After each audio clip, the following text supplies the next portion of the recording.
Let me talk about that vision briefly. The first thing we have to do is end this war. And the right person to end it is someone who had the judgment to oppose it from the beginning. There is no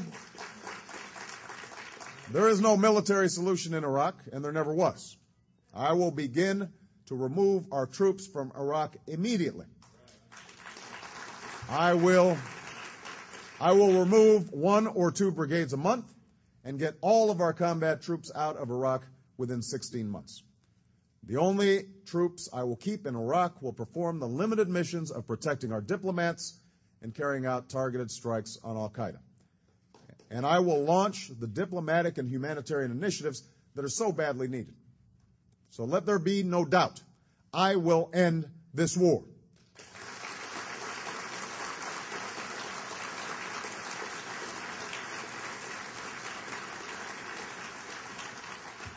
But it's also time to learn the lesson of Iraq. We're not going to defeat the threats of the 21st century on a conventional battlefield. We cannot win a fight for hearts and minds when we outsource critical missions to unaccountable contractors. We're not going to win a battle of ideas with bullets alone. Make no mistake, we must always be prepared to use force to protect America. But the best way to keep America safe is not to threaten terrorists with nuclear weapons. It's to keep nuclear weapons and nuclear materials away from terrorists. That's why I've worked with Republican Senator Dick Lugar to pass a law accelerating our pursuit of loose nuclear materials. And that's why I'll lead a global effort to secure all loose nuclear materials during my first term in office. But we need to do much more. We need to change our nuclear policy and our posture, which is still focused on deterring the Soviet Union, a country that no longer exists. Meanwhile, India and Pakistan and North Korea have joined the club of nuclear-armed nations, and Iran is knocking on the door. The more nuclear weapons and more nuclear-armed nations mean danger to all of us. Here's what I'll say as president. America seeks a world in which there are no nuclear weapons. We will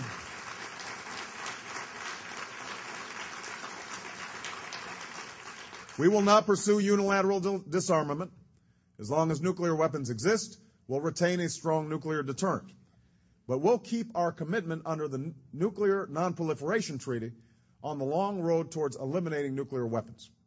We'll work with Russia to take U.S. and Russian ballistic missiles off hair-trigger alert and to dramatically reduce the stockpiles of our nuclear weapons and materials. We'll start by seeking a global ban on the production of fissile material for weapons. And we'll set a goal to expand U.S.-Russian bans on intermediate-range missiles so that the agreement is global. As we do this, we'll be in a better position to lead the world in enforcing the rules of the road if we firmly abide by those rules ourselves. It's time to stop giving countries like Iran and North Korea an excuse. It's time for America to lead. When I'm president, we'll strengthen the Nuclear Non-Proliferation Treaty so that nations that don't comply will automatically face strong international sanctions. And we will have led by example on this issue. This will require a new era of American diplomacy. To signal the dawn of that era, we need a president who is willing to talk to all nations, friend and foe.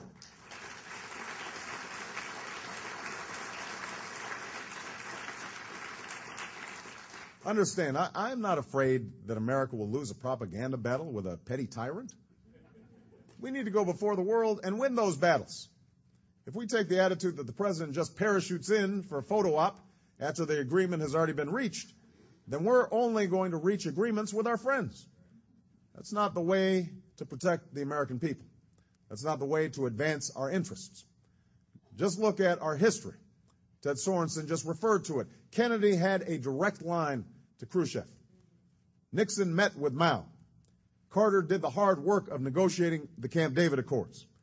Reagan was negotiating arms agreements with Gorbachev even as he called on him to tear down this wall. It's time to make diplomacy a top priority. Instead of shuttering consulates, we need to open them in the tough and hopeless corners of the world. Instead of having more Americans serve in military bands than the diplomatic corps, We need to grow our foreign service. Instead of retreating from the world, I will personally lead a new chapter of American engagement. It is time to offer the world a message of hope to counter the prophets of hate.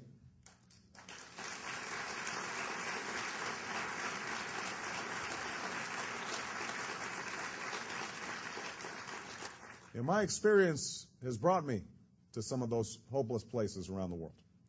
As a boy, I lived in Indonesia and played barefoot with children who could not dream the same dreams that I did.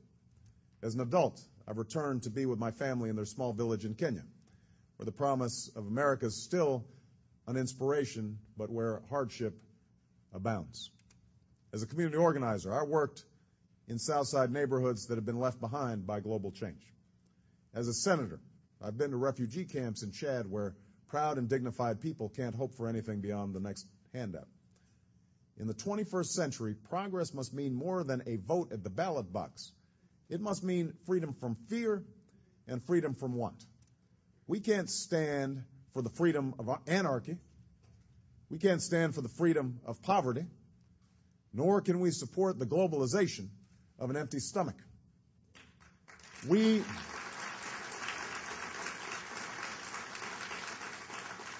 need new approaches to help people to help themselves. The United Nations has embraced the Millennium Development Goals, which aim to cut extreme poverty in half by 2050. When I'm president, they will be America's goals. The Bush administration tried to keep the UN from proclaiming these goals. The Obama administration will double foreign assistance to $50 billion to lead the world to achieve these goals.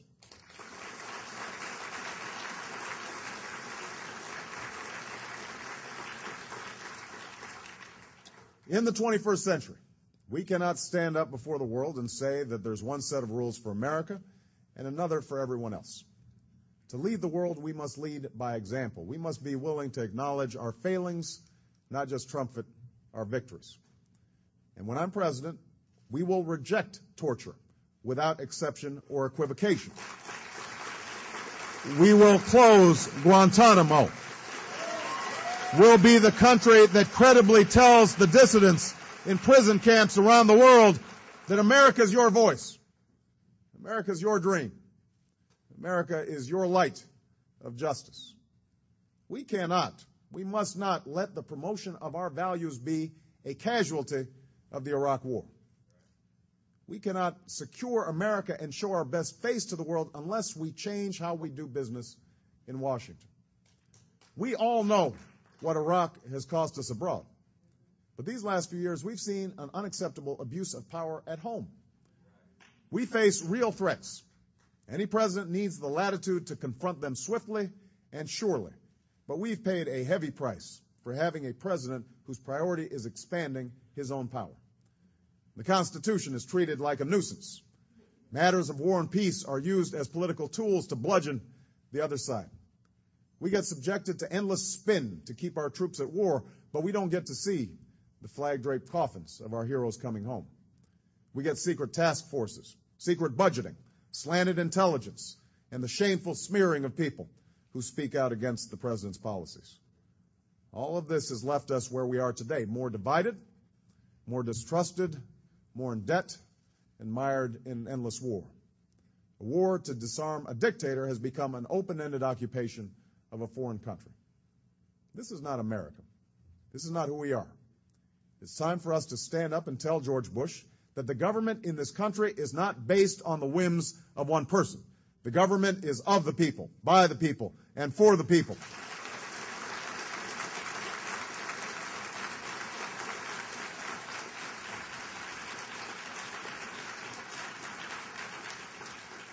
We thought we had learned this lesson after Vietnam.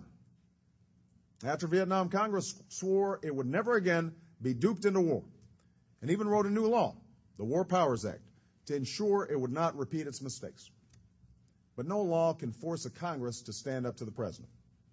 No law can make senators read the intelligence that showed the president was overstating the case for war. No law can give Congress a backbone if it refuses to stand up as the co-equal branch the Constitution made it. And that's why it's not enough to change parties in this election. It's time to change our politics. We don't need another president who puts politics and loyalty over candor.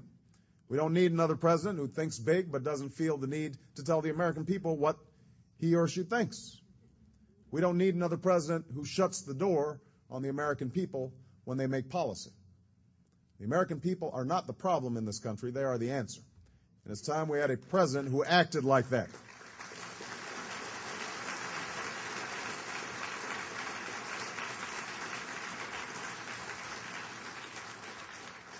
Now, I will always tell the American people the truth. I will tell you where I stand.